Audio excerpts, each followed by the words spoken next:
So, I was in and out, not like, and let me say this disclaimer, I don't never claim like I was the hardest or the biggest gangster. Right. You feel what I'm saying? Or like I was out there just shooting and doing all this kind of stuff. But, I did my dirt. I was a young follower / leader. And I say that because I was following behind some other people and following behind the image, but I also had individuals following behind me, you know what I'm saying, which ultimately led to me changing my life. Because once I understood that, that I had some leadership qualities and that I was slightly responsible for some other stuff going on, I didn't want to be responsible for it.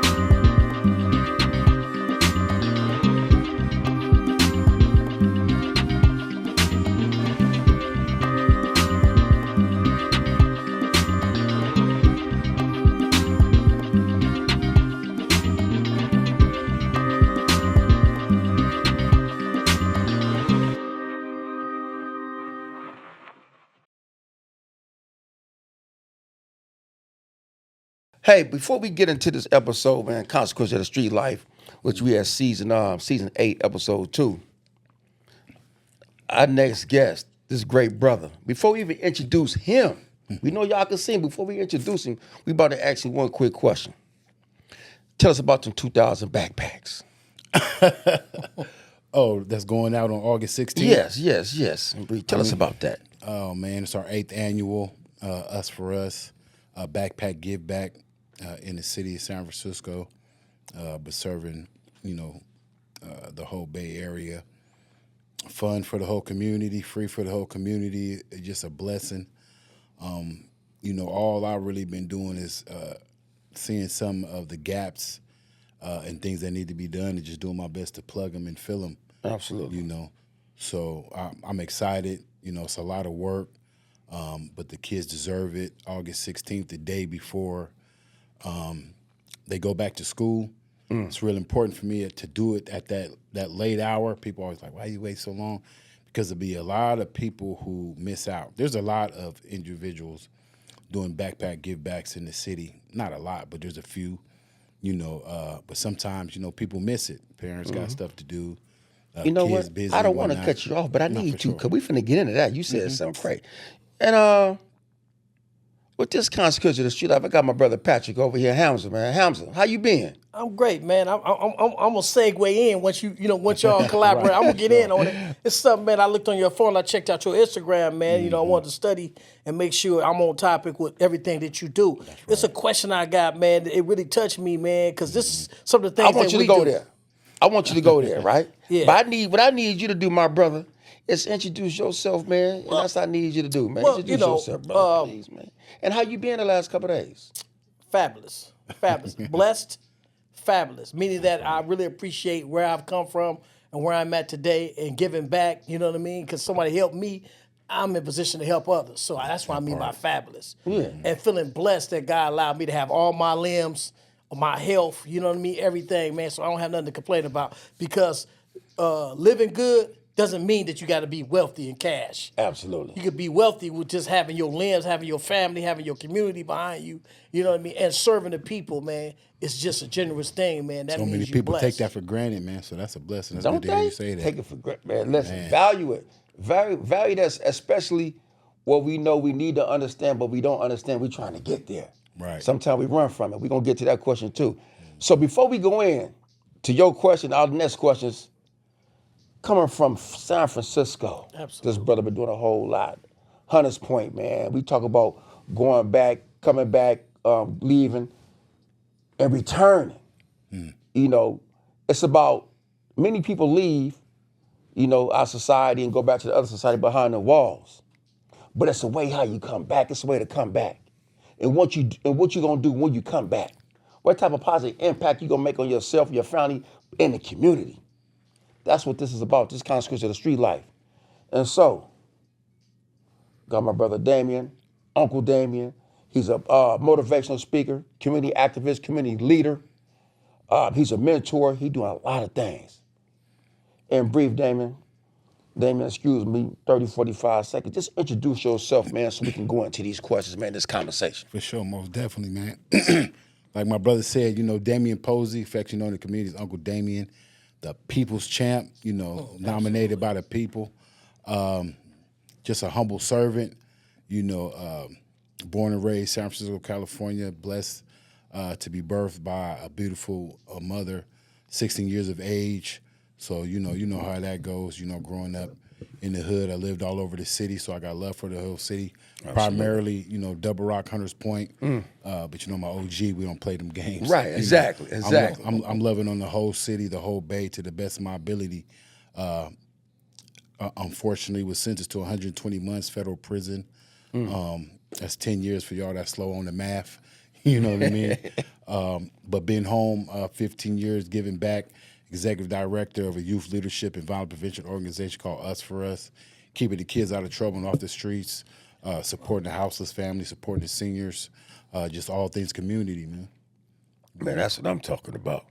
And that's great. And we gonna read something to the people, and we gonna ping pong off each other. And these your words and for things sure. What you put out there, and some good stuff, right? So this is positive things, yeah. So some of it, man, just a disclaimer, man. I'm way more Malcolm than Martin. So you know what? I mean? So what I'm about to read, I say it's both of them. Yeah, and it's real quick. For sure. Then Hamza, he got his too. Get in. And say, no matter where I go, I'm gonna tap in with the youth. For sure. I'm gonna tap in with the people that's supporting the youth and make connections to help the youth all over the country. Big Thank facts. you. And then you gave shots out to many people that I know who doing the same type of work, right? Then you said, I'm always inspired, motivated and inspired by the amazing people doing the work for the people. Chicago is my heart. Now I'm forever your uncle.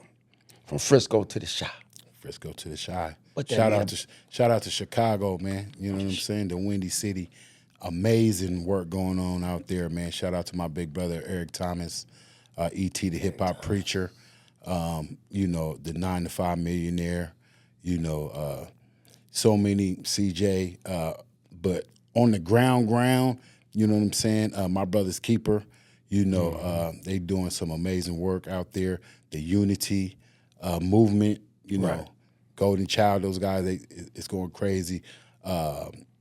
New Era, Chicago, it's just amazing stuff, man. But, I've been blessed to travel all over the country, and tap in with the youth and tap in with amazing individuals doing the work, such as y'all selves.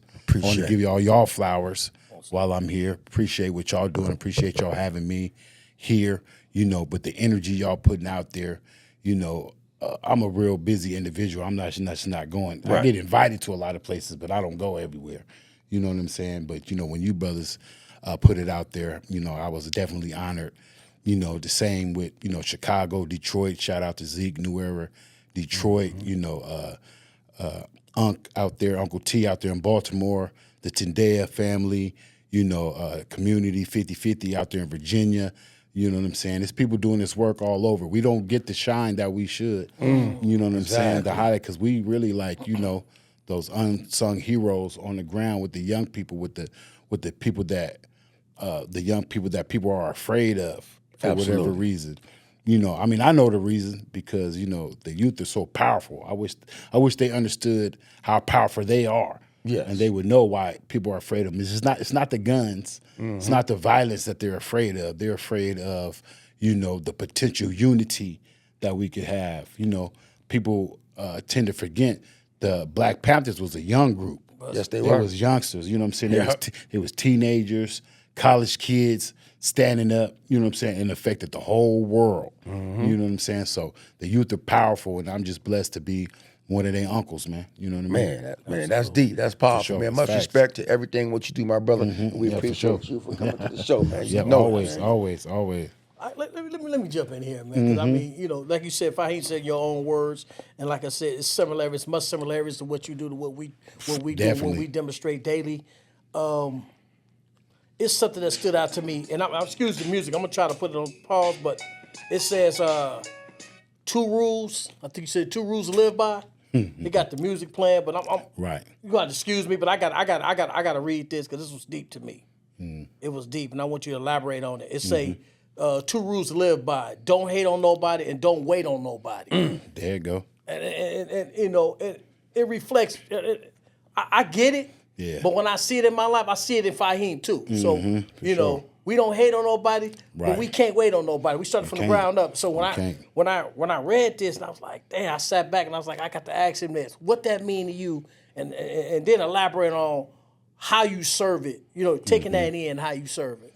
Right. It definitely has multiple meanings, you know, but when I posted that, you know, I was kind of coming from a place where, and y'all probably feel it, like you said, you know, y'all been doing this many seasons, we've been doing this work, and you would think that other individuals who are doing similar work and who have a somewhat quote unquote better position than you, or they know you, or they call you bruh or unc or whatnot. You know what I'm saying?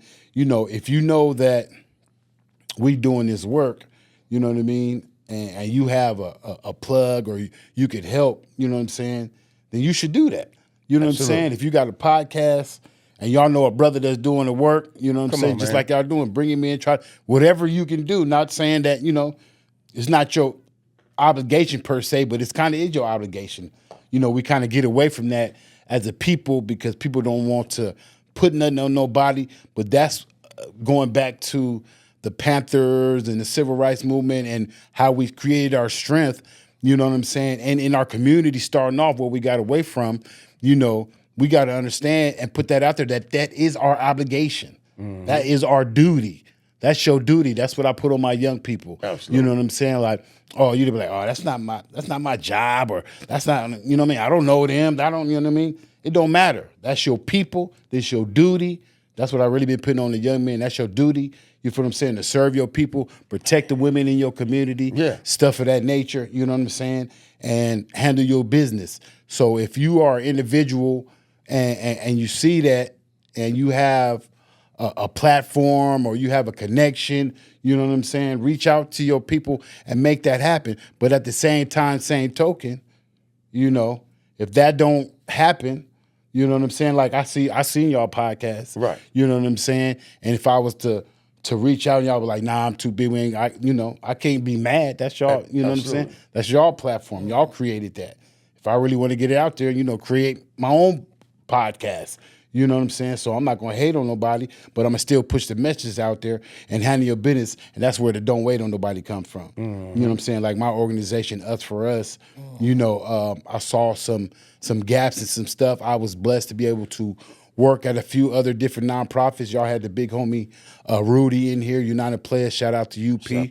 UP for life, you feel me? I was the lead case manager for United Players for 3 years. Okay. You know what I'm saying? Yeah. And Rudy will tell you himself, he was like, you know, I was trying to go so hard, you know what I mean? A lot of people thought that I started UP, you know what I'm saying? And, you know, stuff of that nature. So he was like, man, there's too many chefs in the kitchen. Right. You know what I'm saying? And it was all love, but you a general, you a boss, you need your own thing. You know what I'm saying? But that was powerful though. No, for sure. And I knew that as well. Right. So it was like, you know, and I seen a bunch of stuff that needed to be done.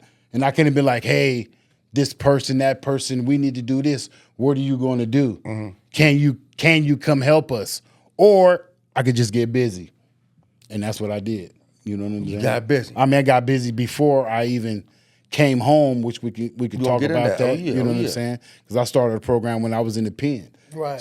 Program. Start taking alternative routes today. Right. You know what I'm saying? Where I convinced the city of Lompoc to bring up kids from the juvenile hall, boys and girls, group homes, the ranches, and stuff like that, for us to speak with them, you know, and we had garnered enough success through those little meetings and written communication and on the phone with parents and kids and me working with them to the point to where they gave me an award from the city of Lompoc while I was in prison. Wow. Where that program is still going. And, it started from just a few guys to where we had like 20 dudes in there talking to the kid, room full of kids. You feel what I'm saying? Killers, you know what I'm saying? Drug dealers, pimps, everybody who felt like, because at the end of the day, while we're doing here, we know the young people, are the future, but they're also the now. Yes, you know what I'm saying? I just got that from Rudy. You know what I'm saying? The other day, because I brought the young people down to his center so they could see what's possible, because he's doing it grande than anybody in the city. You know what I'm saying? But 31 years. He doing it. He deserves everything that Absolutely. he's got. You know what I'm saying? And doing. You know what I'm saying? I be feeling myself. I got like 30 kids this summer, teens, kids. High risk, though. My kids are like high risk, but he's got like 200 kids down there. And that's what it's about. Multiple centers and whatnot. You know what I mean? And I love Rudy and them, but like I was saying, he's a Filipino brother from the Soma. You know what I'm saying? I'm a brother from Hunters Point, man. Right. You know what I'm saying? It's gonna be a little harder. It's gonna be different, and it's a different demographic, and people gonna look, and they cool as hell down there. He's got an amazing team from Boogie on up and down, CeeLo, Brandon, City, all of those guys. You know what I mean? Who I love. But I'm over on another side, man. You know what I mean? Gotcha. We the biggest little city. It's only 7 by 7 square miles, man. It'd be so much going on in San Francisco. We had another brother from he was Big Block. I remember the history, but he was on our show. James Price, IROC. Yeah, he was on season 4. Yeah, I just talked to him a couple days ago. Another legend. Yeah, sure. doing real good. Before Fahim, Go ahead. I just wanted to elaborate on that, right? Because I wanted to capture that, because the first part say, don't hate on no one, right? Don't hate. And so, in order for, and the reason why it resonates so much for me, and I'm quite sure it resonates for you as well, because we do this kind of work, is that we meet those challenges. We can't do this work with hating. There you go. We can't even cross the threshold if we hating on anybody, hating on any organization. Right. But at the same time, as we look at it, right, we say, okay, I'm here to serve first, right? And if I take the hate out, right, then I'm gonna be able to do the work. I'm gonna get to the work, right? Right, and then the work gonna speak for itself, exactly, right? And then so you said when you said don't hate, it just stuck with me, and I was like, man, that was powerful. You know what I mean? And so I just want to tell you, and it take too much energy to hate. It shows too much energy to hate. That's taking up some space to where you can put something else, man. Absolutely, you can put some love, which is the most powerful thing on earth to me. You know what I'm saying? I fight everything with love. That's right. You know what I'm saying? Whatever is coming my way, I'm meeting it with love. Nah. You know what I'm saying? That's first. Right. Now, don't get me wrong. Like I just said a minute ago. Yeah, don't get it twisted. Like I said a minute ago, I'm way more Malcolm than Martin. Right. But you're going to get the love first. But if you push past the love, then you're going to get what you're looking for. Exactly. You know what I'm saying? So, Yeah. and Yes, that is what it is. Sometimes some people need that. They need it. Yeah, checks and balances. Checks and balances. All right. Yeah, for sure. The next quote. I saw a quote that said, "You already know what to do. You're just negotiating with comfort." Ooh, I felt that in my core. That's real talk. Tell us about that. You posted it, man. I mean, come on. Too much negotiation. People, act like they want to be successful. People act like they want to reach their goals. People act like, they want whatever they want, verbally. But when it comes time for that action, you know what I'm saying? People act like, they got to negotiate with their comfort. Like, oh, I got to get up this early to do that, or I got to stay this late, or, we've been there. You look like you lifted a few weights from time to time as myself. So we know, people don't understand, and I explain this to the young people all the time. I'm always trying to get these isms to the kids. Got to. So they can understand, you know what I'm saying? Bringing it from that aspect, lifting weights. Now, when you lift weights, until you get to a point to where we were, where you love that pain, at first it's pain. At first it's pain. It hurts. Because you ripping your muscles. For days. You ripping your muscles. You sore and it hurts during the act. You know what I'm saying? But if you do it right, you know what I'm saying, you case consistent with it, what happens? You build muscle. You get stronger. You reach your goals. That's the same thing with your mind. Your mind is the strongest muscle in your body. You got to challenge it. You got to rip it open. You feel what I'm saying? Give it some new information. You got to be consistent with it, and your mind will grow and be stronger. Just like your body, one mind, one body. Right. You know what I'm saying? But people are so in love with being comfortable and, you know what I mean, the path of least resistance. That's why they call them 1%ers. It's 1% of people in America, I don't know if it's the world or America, are wealthy per se versus the 99%. But those 1% of individuals are willing to do what the 99% aren't willing to do. Right. You know what I'm saying? Like I mentioned earlier, you know, my big homie E.T., he wake up at 3 o'clock in the morning and start his day. How many people are willing to wake up at 3 o'clock in the morning to start their day in order to be successful? Even if I tell you, you know, because I listen to him all the time and I still don't do it. I get up kind of early.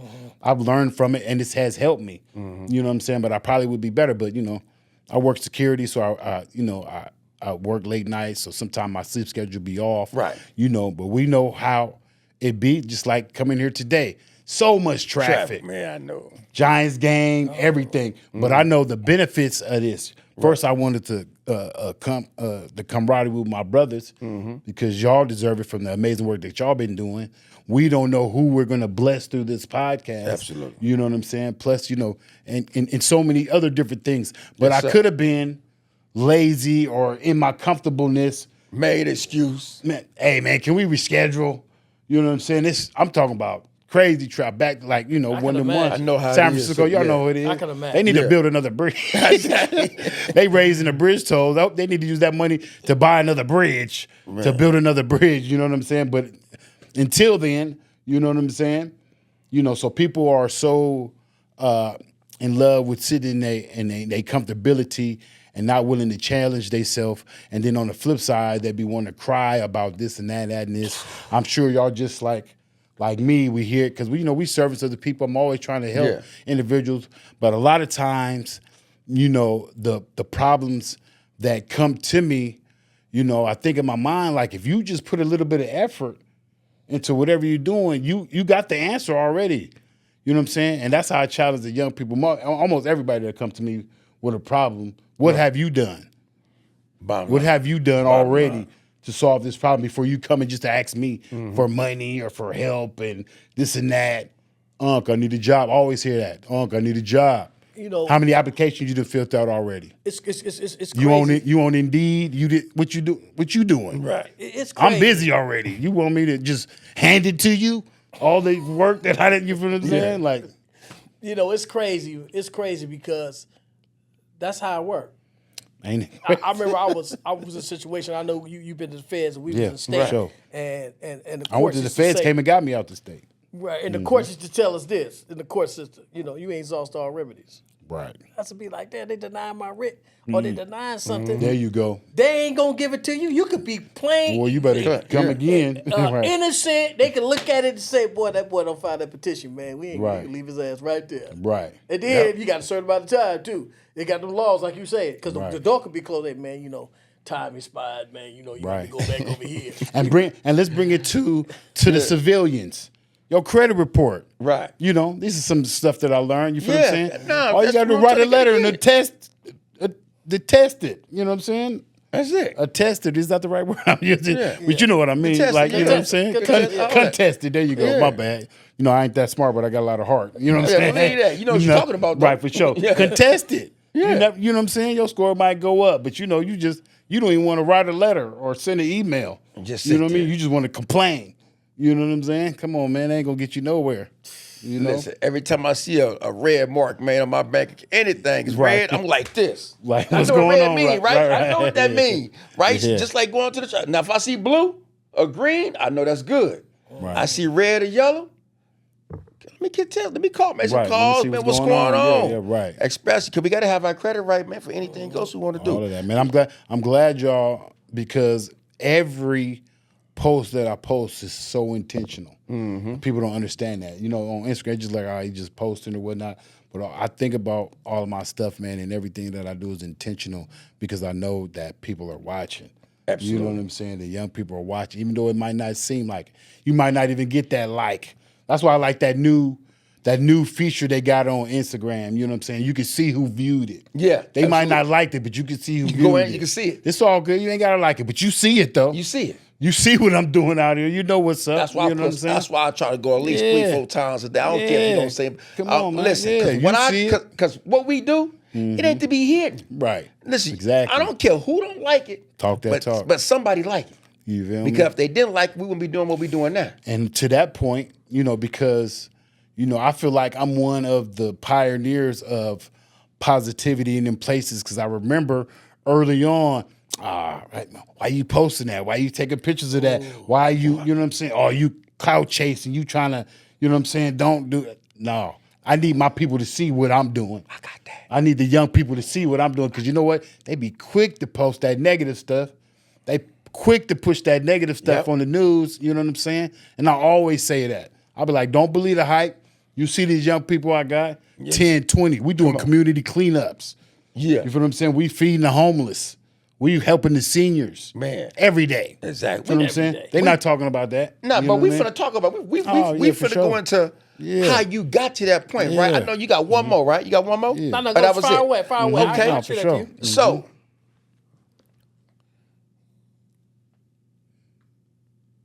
you got to Lawn Park. But before you got to Lawn Park, you did the Feds. What was Damien's life like from, let's say, age 15 to 21? 15 to 21. So my story is a little, not different for this room. See, that's why I love being here with you guys, because, in other places they wouldn't understand as much. Right. You know what I'm saying? So, like I said, I did 10 years from the time from 21 to 31. But before that, which I don't talk about, I did like 7 years from the time I was 13 to 19. Okay. In and out of juvenile hall. I never had a birthday as a free young man. My family never got to celebrate me. Wow. You know what I'm saying? I didn't have no 13th birthday party. I didn't went to no prom. I didn't have no little first girlfriend, all of that little stuff. I was out long enough to play a little football in school, but that was short lived, because I was out there chasing the dragon. You know what I'm saying? In them streets, heavy, man. And I'd say 30. You said 15, but my stuff really started at 13. Go there. Go to 13. I got shot when I was 12 years old. You know what I'm saying? I got shot in my leg when I was 12 years old. What was that pain like when you got shot? At the time, and I don't like to put this out there, but I didn't even feel it because my adrenaline at first. I didn't even know I was hit. I used to hang out. I'm originally from Hunters Point, Double Rock, but my mom and them, they used to be like, they didn't want me to hang out. So they used to be like chasing me, and I couldn't really hang out where I lived at. So I used to like go to other neighborhoods and hang out, you know what I'm saying, where they didn't know where I was at. So I used to hang on Geneva and Mission. And my grandparents, they lived in Daly City, right on the border of San Francisco. So I used to be hanging out in that area. But we were beefing with some cats that were called Vigilantes. It was actually a Filipino gang from Daly City, because we used to hang with RPB, some real Pinoyan Bloods, which was a blood gang from Daly City. We were connected with them. So anyway, cat came on like an island in the middle of the street. I was hanging out in front of Bravo Pizza, and he was like, GMP, huh? Talking to them. I'm like, man, what's up? What's up? He whipped out, you know what I'm saying? But I'm like, he ain't finna shoot nobody. Pow, pow. He started busting, right? So we all run into the police station. We in there, we duck in. He run off, because he was a kid too at the time. And, then we were all like huddled under these tables and all this kind of stuff. And one of my boys said, man, you bleeding. I didn't even know I was bleeding. I was like, oh, then I look and it was sting. It went right through the side of my leg right there. Wow.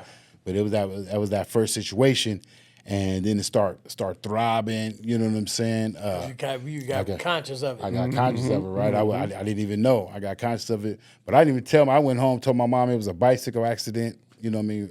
Wrapped it up. And I stole my grandfather's gun after that, and I've been, had that evil infatuation like many of us and many other young people have with guns, that false feeling of power of having that pistol on your hip, you know what I'm saying? Not knowing that, you know, having a gun don't stop you from getting shot, you know what I'm saying?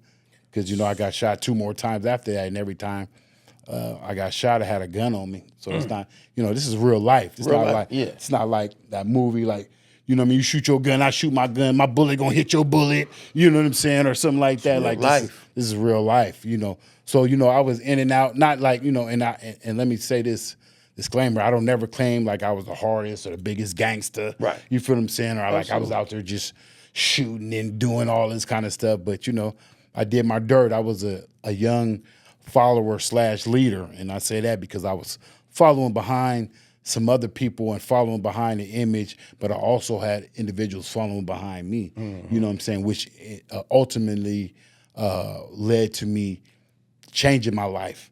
Because once I understood that, you know, that I had some leadership qualities and that I was slightly responsible for some other stuff going on, I didn't want to be responsible for that. So like you know, like, you know how when we in the pen and you see your boy and he come in, we happy. Oh, what's up, my boy? What's up, my boy? I see you, man. Good to see you. Yeah. But then I'm looking back, you know, and I was one of the dudes, you know, I used to have the care packages and all that. And so, you know what I mean, blessing the homies and stuff when they come through.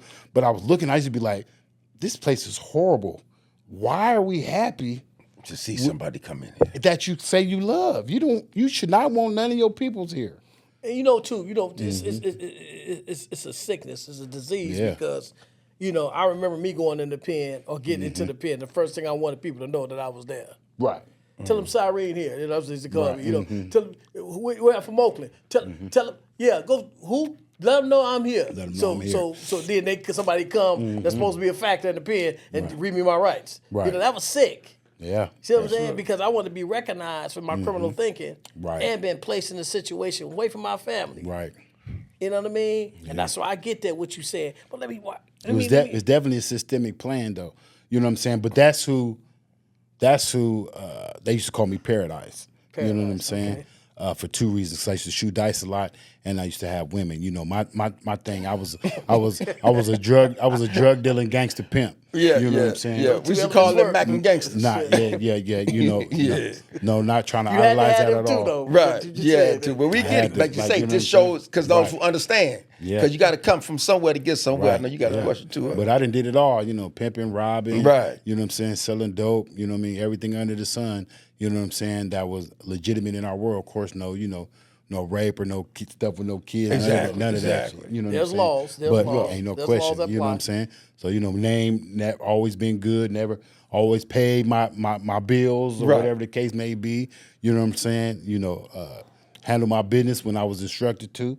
You know what I'm saying? And, you know, so, but that's who I was. In and out of juvenile hall, group homes. I went to log cabin, Glenwood, and I ended up going to Glen Mills School for Boys, which is on the East Coast, in Pennsylvania. In Philly. It's Conkerville. It's a city right next to Philly where they send like the real bad boy. I actually had a attempted murder that Jack Jacko, if y'all know about the city, Jack Omega, he's a legend. For the boys club and all that? Okay, yeah. Look like Gandalf, look like the old wizard. Wow. But, you know, he's like, that's Pops, you know what I'm saying? He was Pops to the young boys that was, you know what I'm saying, locked up in juvenile, going through it, who didn't have no daddies and stuff like that, you know? So he had a lot of influence, and he had got them to give me another chance to send me to Glen Mills School for Boys on the East Coast, and I was over there. It was a boarding school, all boys, but they still had corporal punishment out there. So they was out there beating our butts. You know what I'm saying? I don't know, y'all don't curse on here. I don't know. You good now. You good. You know what I'm saying? You know, I'm a real model. I ain't no role model. You know what I'm saying? You know what I'm saying? So they used to be whooping our ass out there. You know what I'm saying? All they hired was ex-powerlifters, ex-football players, boxers, wrestlers, and they was the counselors. You know what I'm saying? So they used to touch you up. That's what they used to call it, touch you up, like you get out of line. You know what I'm saying? But they was really focused on athletics and academics. So I got my GED and my high school diploma out there. Played football all Del Val 2 years in a row, national powerlifting champion. Right. You know what I'm saying? Played lacrosse. I never played lacrosse. Was on the cross country, throwing shot put, doing all kind of stuff. You know, and had opportunity to go some other places to go to school, but I ended up coming back home because I was homesick, but that was the worst thing I could have did. As soon as I came back home, I got back in some trouble. So, you know what I mean? So we're adding to that, right? Because this is based on consequences of street life, right? Yeah. We touching on who we were then, right? And of course our criminal thinking to how we come out of that, right? So what was your aha moment? Because now you're talking about when you was young, adolescent, and you went through all these trials and tribulations, I would call it, right? And you got to a point. What made you pivot and say, outside of all that, what you saying? Because what was the aha moment that said, I'm done, I'm moving forward? Well, I was already in the pen doing a 10-year prison sentence, and there's a couple things because people ask me this. One, I got to pay homage to my daughter. I got a daughter. She's 26 years old. At the time, I had her when I was 19, and like I said, I caught my 10-year case when I was 21, so she was like 2 years old. And I was still outside. So, I was like, I never had no daddy, so I wasn't going to be no deadbeat dad, like not in my daughter's life, but I was still in the streets. Right. And plus, it was like the way she happened. I had my daughter was kind of like a trickeration situation. I gave my baby mama some money for her abortion, and then I ended up going to jail, doing some time in the county. And I came back out. Her belly was big. I was like, "What happened?" She was talking about she had to get her brakes fixed on her car. So now I got a daughter. You know what I'm saying? But she was like, the best mistake that I ever had in my life. So I was like, whatever. I'm like, I'm gonna take care of my daughter, but I ain't messing with you. You know what I mean? So, long story short, I was in my daughter's life while I was out. Had my mom and my sister around helping out and whatnot, but I wasn't really being a father. You know what I'm saying? But one day, my baby mama, she sent me a card. It wasn't nothing in it, but it was just a picture of my daughter. You know what I'm saying? She sent it to me, and as she got older and was mature, she started to look like me. You know what I mean? So when I opened that card and I looked at it, it was like I was looking back at myself. You know what I'm saying? And I was like, man, and I dropped it, and I was thinking, I was like, man, that's my responsibility. Like, you know what I mean? I can't keep coming in and out of jail. You know what I'm saying? So that was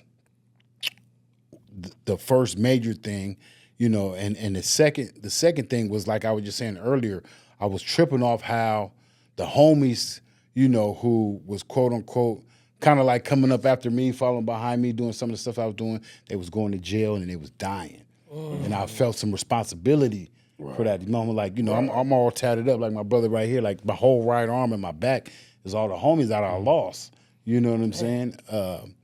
So I was like, I don't want to be responsible for that.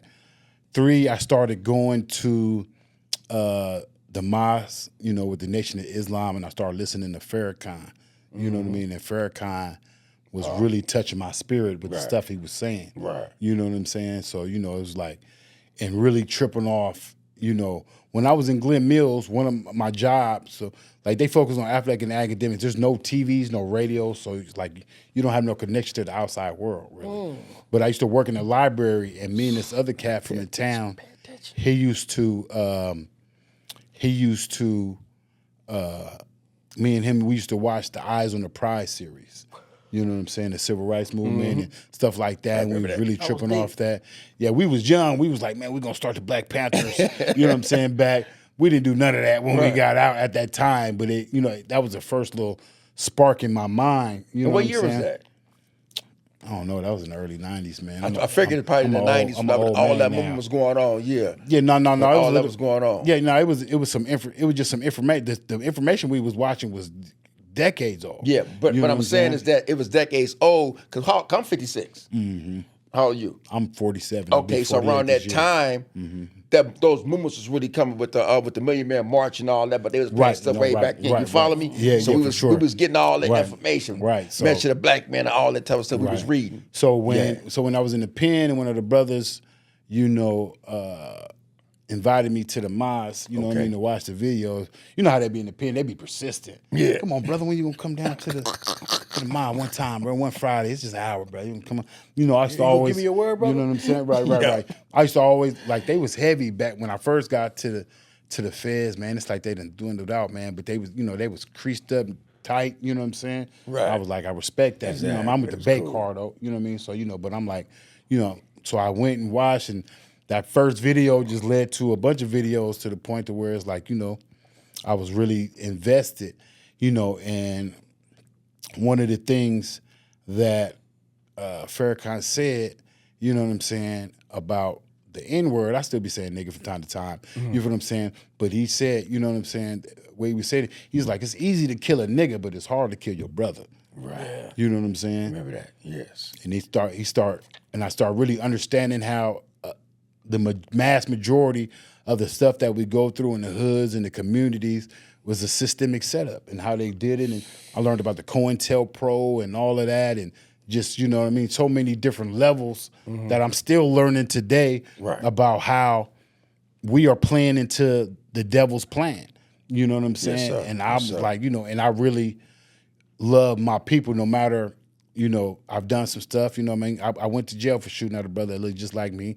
So I done shot some people. I've been shot, you know what I'm saying? It's not no secret. I don't brag about that, you know what I'm saying? But I was like,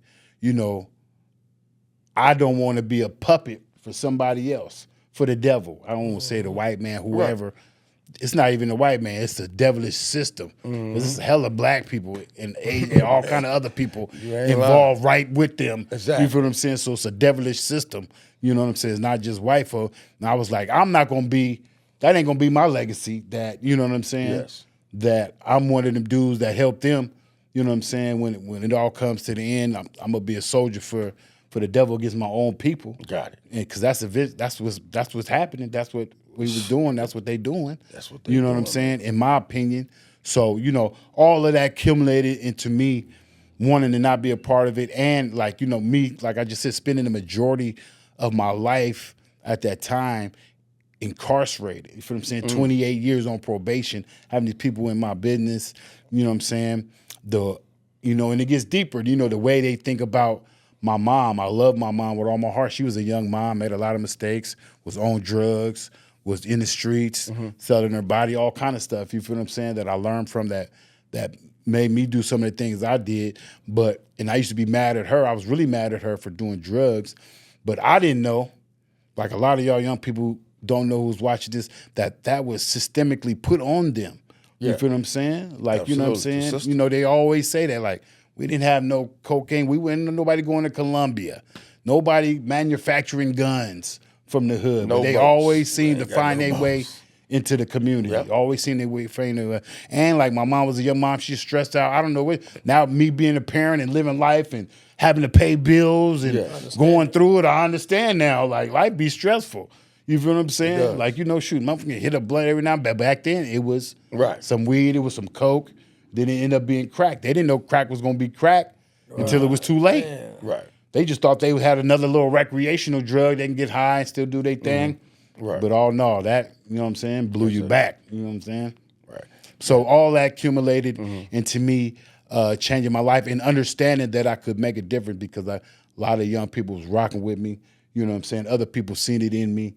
You know what I'm saying? I got some keys to some stuff. I was the leaders of some stuff. Right. So I was like, man, I can't abuse this gift that God has given me. Absolutely. So I got to do it, you know what I mean, for a righteous cause. Right. You know what? That's deep. Y'all can't get me started, boy. I love it, man. This is deep. That's why we here. This is exactly why we here. That's why we here, my brother. Yeah, so prior to you coming home, that last year, Sigleville, Texas. That last year to you coming home, connect that to the work you're doing now.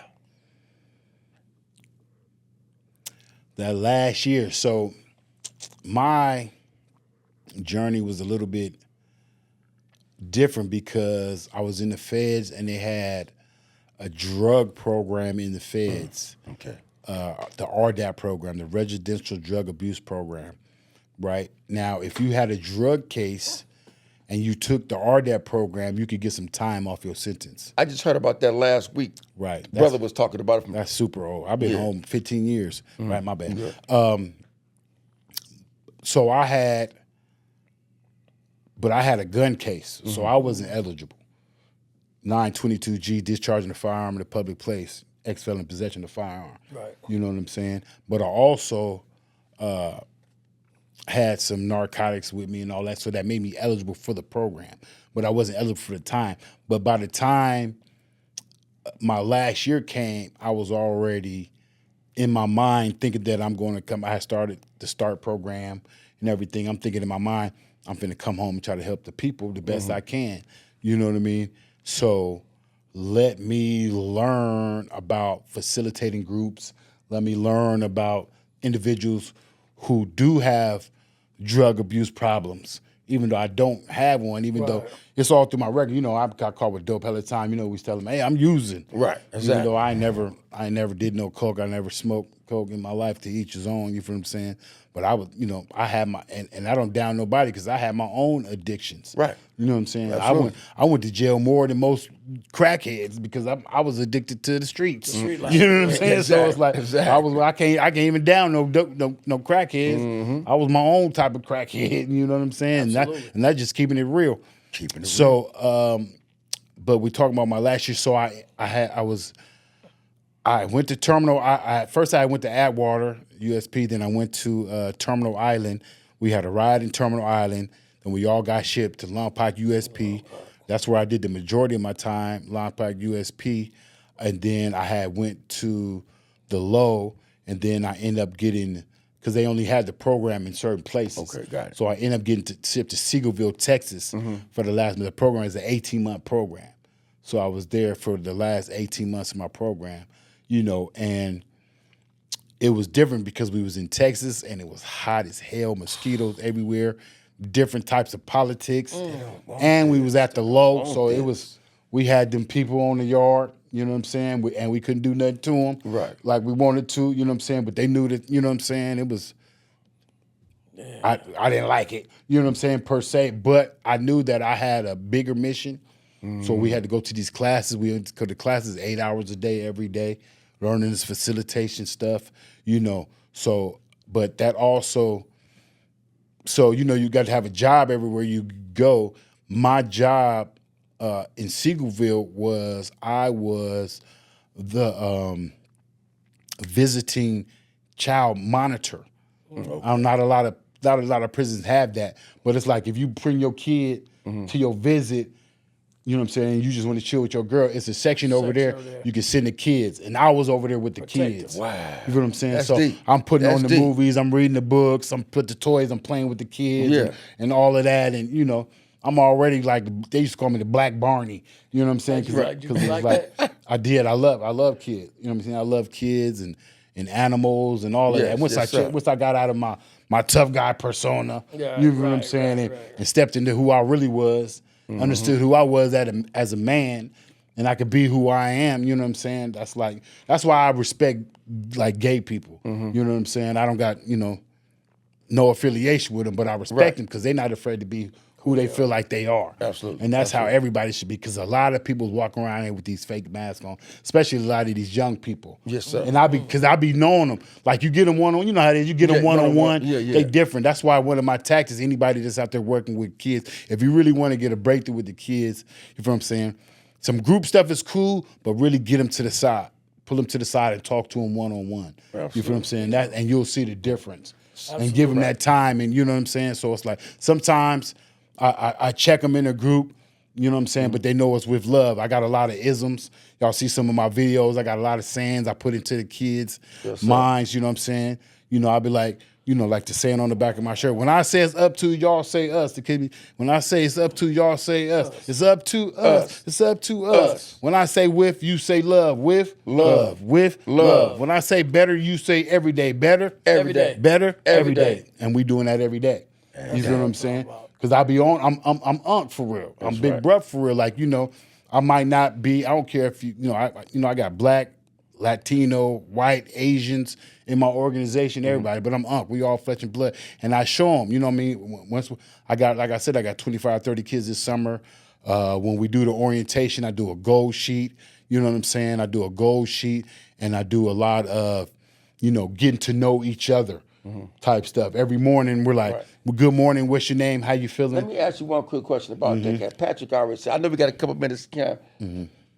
He always say this about how we began our mentoring behind the walls. Is it safe to say about you in the visitor room with that program, with your job? Start your what? Your mentoring. Yeah. Oh, mentoring. Yeah, inside, and it gave you the pathway to do it here.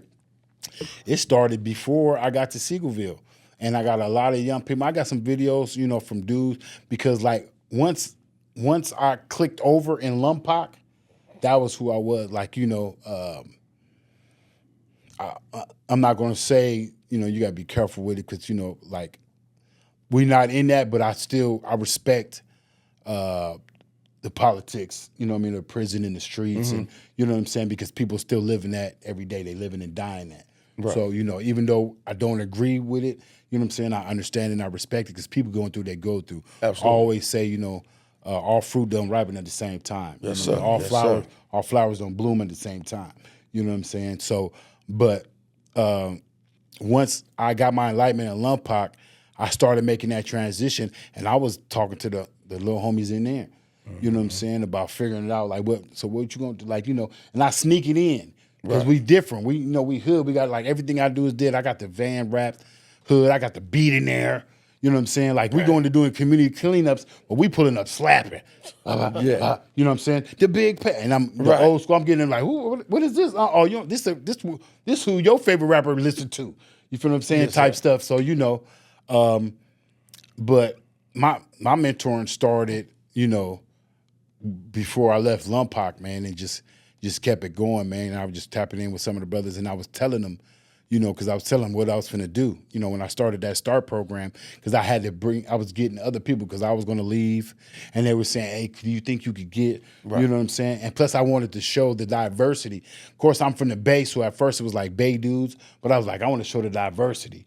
Let's get some Crips in here. Let's get some Bloods in here. Let's get some Essays in here. Got it. You know what I'm saying? Let's get some others in here so the kids can see us unified and saying the same thing, and you know what I'm saying? Yes, sir. Yes. So I'd say my mentorship started before I left Lompoc, man. It just kept it going. But the stuff with the kids at Seagoville definitely helped out, man, and opened up a softer side of me to be able to listen more, because you should definitely listen more than you speak when you're working with working with young people.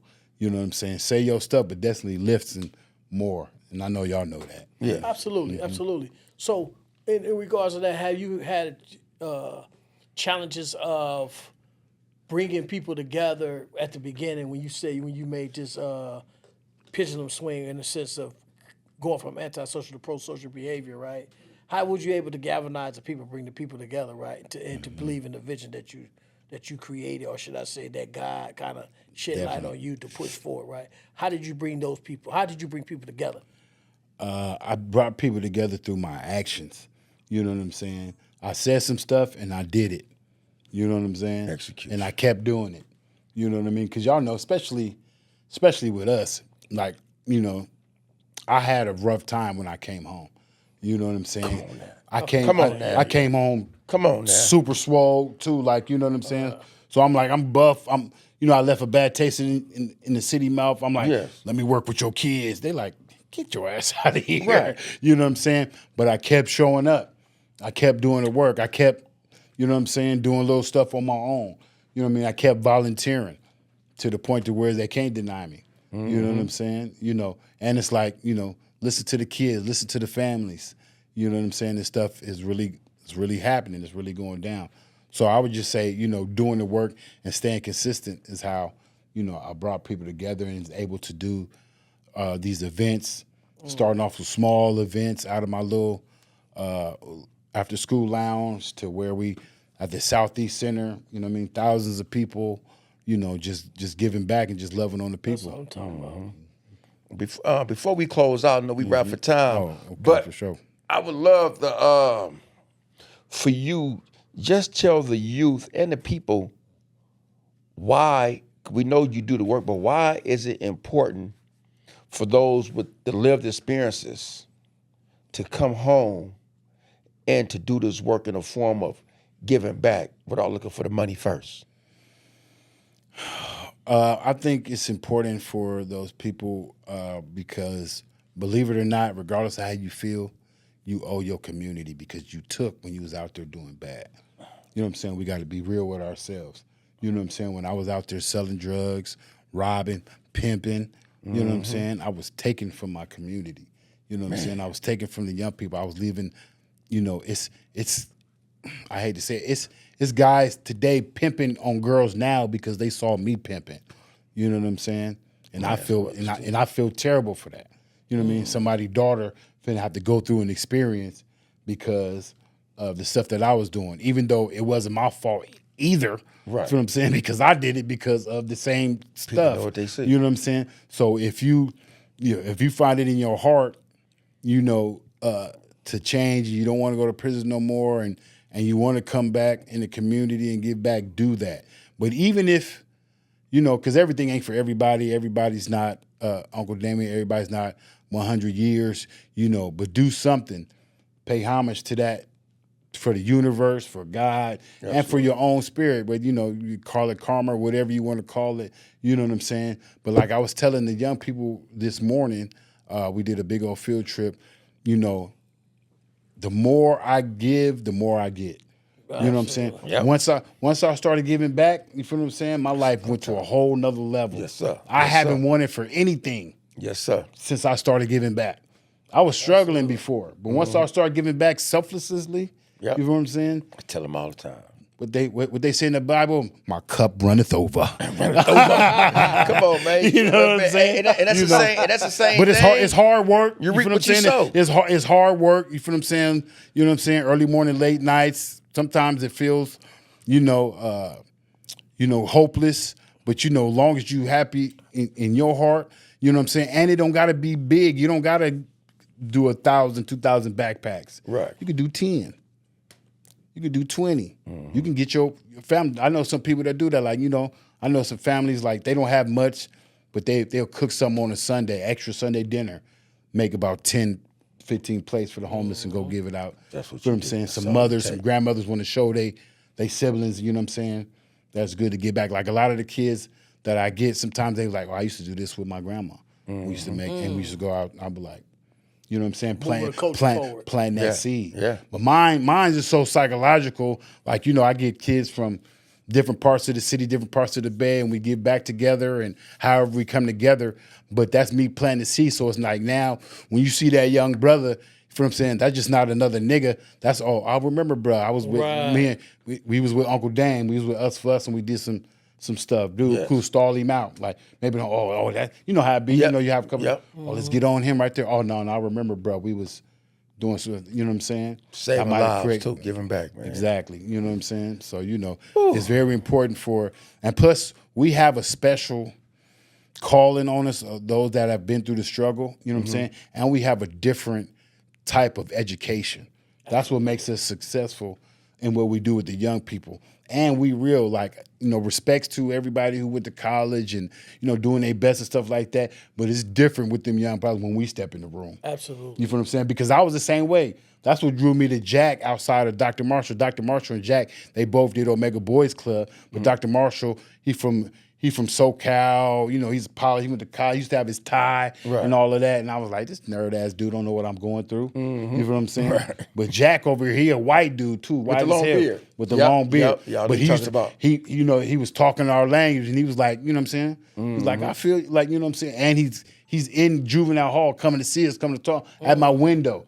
At my court dates, you feel what I'm saying, showing up like us. So, and that's what we do.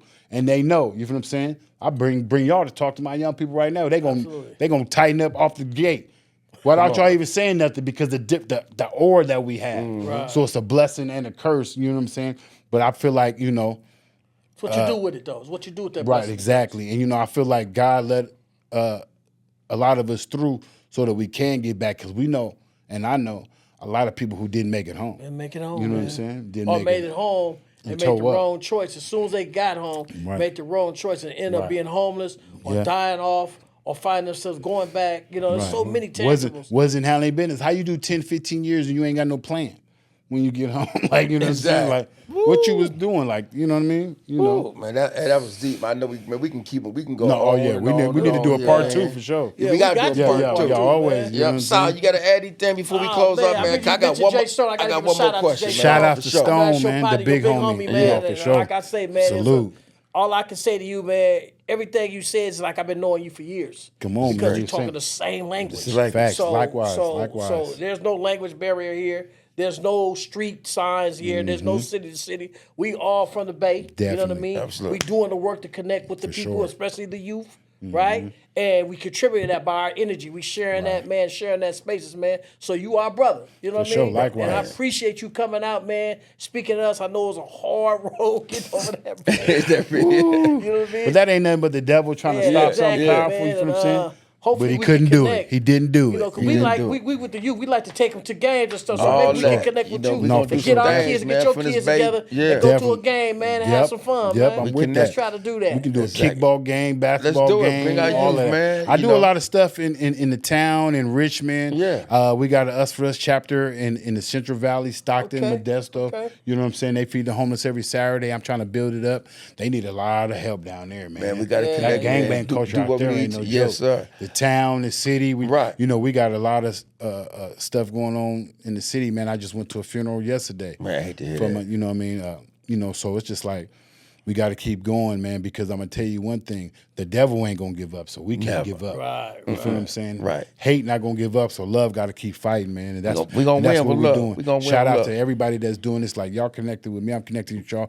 We connected with Exactly. a synergy around America, around the world. You know what I'm saying? That's what makes it so special, because there's people that came before us, and they always try to diminish. You know what I'm saying? Like I said in one of my speeches, they be trying to cut the head off the, you know what I'm saying, off the leaders and the dragon. You know what I'm saying? They try to bury us, but like I always say, they didn't know we were seeds. So it don't even matter. Like, you know what I'm We saying? here, we here, They try man. to do Come on. away with the Black Panthers. Now they got New Era Detroit. You I know what I'm like saying? the brother, They what he doing out there. That's man, powerful. Zeke He is a powerful. beast. He he's powerful. a- I like how he he's a goes to beast. neighborhoods at night and everything. Oh, And yeah. he go no, through for there. sure. They got different laws. I wish we had their gun laws. Yeah. So we could walk around the hood strap, but They you know, go we there. do that. They coming to get us. Yeah. You feel what I'm saying? Yep. You know, So the this is my, brothers- and just in brief, before we go, this is my No, for last sure. question. Yes, sir. In doing this work, because you talk about everything, you know, the giving it, what about really understanding the business, the paperwork of the business? That piece, go in a little bit about that, because people don't really get it, because That's that's the stuff what people don't see That's the when you beast. what keep you up at night. That's the beast. And then Them denials for and the, you know the what? grants and all that type of stuff. And in my opinion, let me say, this is definitely my opinion. You know what I mean? That's another tactic of the oppressor. You know what I'm saying? They make that stuff so hard. They do. For us. They make, you know what I'm saying, them loops and bounds and them tricks and them curves for you to get a few little dollars that should be yours anyway. You know what I'm saying? The support and you got to be a city vendor if you All want to, that. like, well, I got to be, you know what I'm saying? All that. Like, you know we doing the work. You know we doing You it. feel what I'm saying? I give them the basic foundation, the 501c3. Okay, get your 501c3.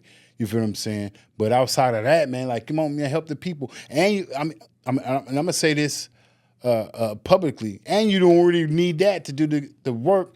I had got the People's Champ award from organization called the Breakout Foundation.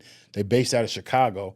So they flew me out there. They gave me an award. They gave me a few dollars, but they connected me with the organization called My Block, My Hood, My City. It's something in that order. Right. A young brother named J. Cole. But with something that he said that stuck with me ever since then, he said, you don't need permission to do good things in your community. There it is there. You feel what I'm saying? There We it was is going, there. we was doing stuff. They got a thing out there where it's like a billboard out there, and like the seniors in the community, if they need some help with something, they could put it on there, and then somebody come by and help you out. Man, we You know what I'm saying? That's kind of like what I got. I got a Generation United program. We've been working with the Senior Center for the past 4 years, where seniors can sign up to get support. It's free for them, and I get the kids paid to do it through other different programs. That's what it's You know about. what I'm saying? That's the work. But we That's the went work. out there. We was out there cleaning gutters. We was cleaning out backyards and everything. You know what I mean? Like this stuff. Like I'm not a big permits guy. Right. Especially come from the streets. Like I'm a boss. Like I don't need your permit. This is my hood. What you talking about? Exactly. This is our park right here. This is our block. Oh, you need a permit from who? From who? From my big homie said it's cool. That's the only, you feel me? Exactly. I don't care what you talking about. That's You know what right, I'm saying? man. Come on, they gotta hear that. We That's finna what do it's that, about. or ain't nobody coming down this street. Right.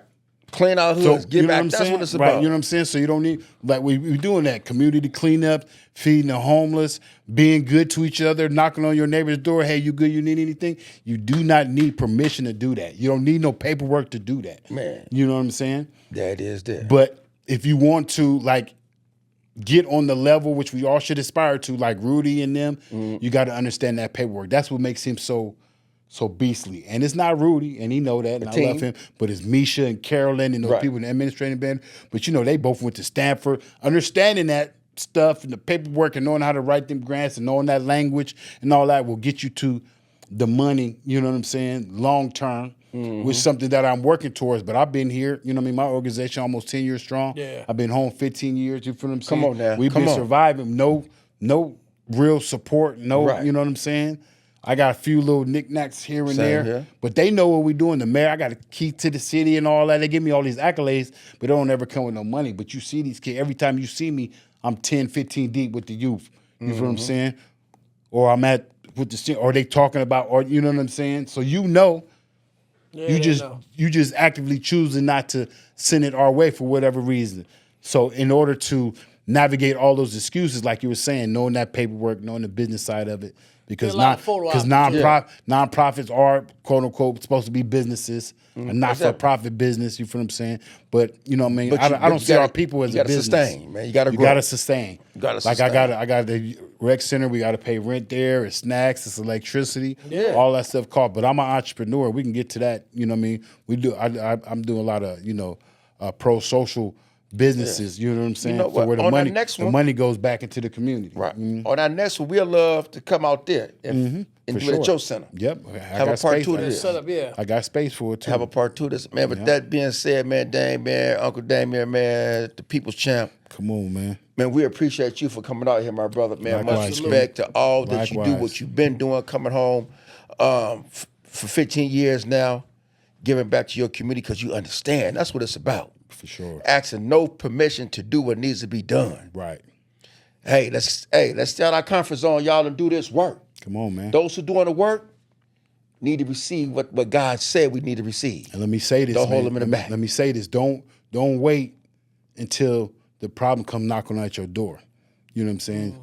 Just because it's not happening to you right now or it's not in your family, God forbid, it could be you next. It could be your family. It could be your son, your daughter, your niece, your nephew, somebody that, you know what I mean? And you could have already, you know what I'm saying? We really into prevention. Yes, sir. You know what I'm saying? I got violence prevention on my van. You know what I'm saying? We're trying to prevent that violence, being proactive, getting out there, getting them before it's too late. Don't wait until the youngsters catch a case to get them involved with something. Exactly. To tap them in with 100. You know what I'm saying? Get them involved now. Be proactive because the devil's being proactive. The other people, the oppressors, those individuals that want it, you know what I'm saying? It's out there. Social media, even though we use it for positivity, a lot of people use it for negativity. There's a lot of stuff going on out there. It's pressures on the young people that you wouldn't even think was out there, but they're there. It's there. So be proactive. Don't wait until the problem's at your door. Get active right now. Tap in. It don't got to be us for us. You know what I'm saying? Tap in with your local. You know somebody that's doing good. You know somebody. They around. Go tap in with your church, whatever it may be, your mosque, whoever, the community center. Get out there and get active. Right. And understand your blessing, right? And always care for your value. Right. No matter what. If it's in your immediate community or communities abroad. 'Cause we came from Atlanta, we went down there, and them brothers embraced us from day one. You feel me? You feel me? Straight like so that. Make sure you care for Straight that. Care like for that. your value. Yep. Just because people don't recognize that, know you, and grew up with you, you can go to other places. They'll value you more than you grew up at. Facts. You know what I mean? So that's important. As long as you recognize your value, brother, like I said, I want to shake your hand. Man. Always, man. For sure. Definitely, man. For sure. So love. Likewise, man. Let's continue to connect, man. 100 years, man, with you. Come on, man. 100 more. Man, come on, man. We got Cam is cool, and my man Cam behind the camera, man. Cam is cool, man. We my appreciate guy. everything my brother doing. He always come with that smile, man. He ready for us, man. And we appreciate him for being a part of this team, man. Going to the second season now, man. This is great. You know, to all the organizations that's doing this work. Whether you a male organization, a female organization, Shout out you to just the trying queens. to who? Shout out to the Queens. Shout out to the Queens. man. Exactly. They Can't go do it harder. without them. Man, Can't not do at it all. without them. Not Come at all. on. We doing this work. Y'all doing this work. Let's get behind each other. When y'all see us on the social medias, we see y'all. Man, let's give a piece up, a heart, and share each other stuff. Keep us in the algorithms with the positive stuff. And if we do that, we going to wipe out the negative. we going to beat the devil. I guarantee you. And I'm going to say, too, man, the brother Cam, man, he reached out, even before this, man, he was like, man, if you need something, Yeah. you know what I'm saying, let me know. Cameron, he wasn't talking about no money or nothing, you know what I'm saying? He was like, I love what you're doing. You know what I'm saying? Those are the type of people, man, behind the scenes, like, Absolutely. that get involved, the unsung heroes. Yes, Because sir. like what he's doing is important. It's very important. Helping getting the message out to the people. Man. Yes. Everybody got their role. You ain't got to be taught. Everybody's not good in front of the camera and on the mic and leading and all that kind of stuff, but everybody's got a part to play, man. Absolutely. Get involved. You know what I'm saying? Because if you don't, you know what I'm saying, it's going to be a big old war and you're going to just get drafted and you're going to be a part of it no matter what. You know what I'm saying? Absolutely. And Yeah, for sure. so what's your IG? Well, Come on, man. all your pages, they Come can on, find baby. you. Let them know. Uncle Damien Speaks, you know what I'm saying? All one word, at Uncle Damien Speaks. And, of course, follow the movement. You know what I'm saying? It's not a moment. It's a movement, us for us. US, the number 4, US.Bay Area. You know what I mean? Check us out. Don't hate, donate. You know what I'm saying? Get involved. You know what I'm saying? We're here for the people on all levels, man. Shout out to 100 years, man. Like I said, man, just get involved somewhere, man. And like you said, my other quote, you know what I'm saying? Don't hate on nobody, but don't wait on nobody. Get busy. Man. Get busy. Whoop. And a shout out to Sheriff Brian. They've been behind us, man, for a few years. Oh, that's a man. blessing right there. Just to help get the information out there to the That's people. right. You know, and again, They need to do something. they got to. And follow us on 100 Years DOP on our Instagram, Right our now. YouTube, 1HYE Right Podcast, our Facebook, 100 Years Enterprise, and also you'll see us on our 1HYE Podcast on YouTube and Spotify. With that being said, Season 8, Episode 2. On this Saturday, I'm Fahim. Uncle Patrick. Damien. And I'm Patrick. Patrick. Cam Cooler behind the camera, and we out. Peace.